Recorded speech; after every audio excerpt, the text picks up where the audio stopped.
Hepinize merhaba. Bu videoda bir bez çantayı boyayacağız.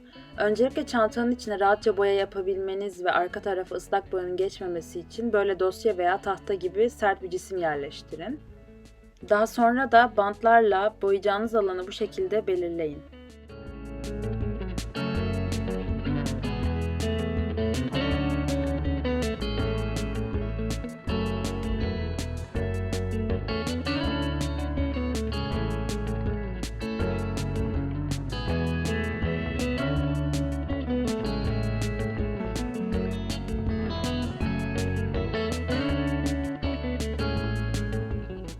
Ve bunu da yaptıktan sonra artık boyamaya geçebilirsiniz. Sadece yamuk yapıştırmamaya dikkat etmeniz gerekiyor. Çünkü ben burada birazcık yamuk yapıştırmış olabilirim.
Susana, Susana.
Hepinize merhaba, yine ben. Bugün çok güzel, çok huzur verici bir aktivite yaptım aslında. Hemen gösteriyorum. Bunu boyadım ve bitti. Çok da güzel oldu bence. Umarım siz de beğenirsiniz ve size kesinlikle öneriyorum. Yapın, oturun. Zaten dışarıda hiç kimse yok şu an sokağa çıkma yasağı olduğu için. Araba geçmiyor, o sesi, motor sesleri gelmiyor. Çok güzel.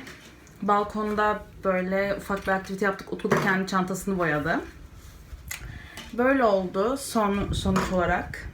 Bilmiyorum, kendimle gurur duydum açıkçası. Çok beğendim. Böyle ufak DIY'lar falan yaparsanız eğer evde hiç canınız sıkılmaz bence. Çünkü bunların kurması var. Bilmem neler. Ay, göstermeden değil mi? Çok mutlu oldum. Her neyse, eğer videoyu beğendiyseniz beğenmeyi ve abone olmayı unutmayın. Hepinizi öpüyorum. Kendinize dikkat edin.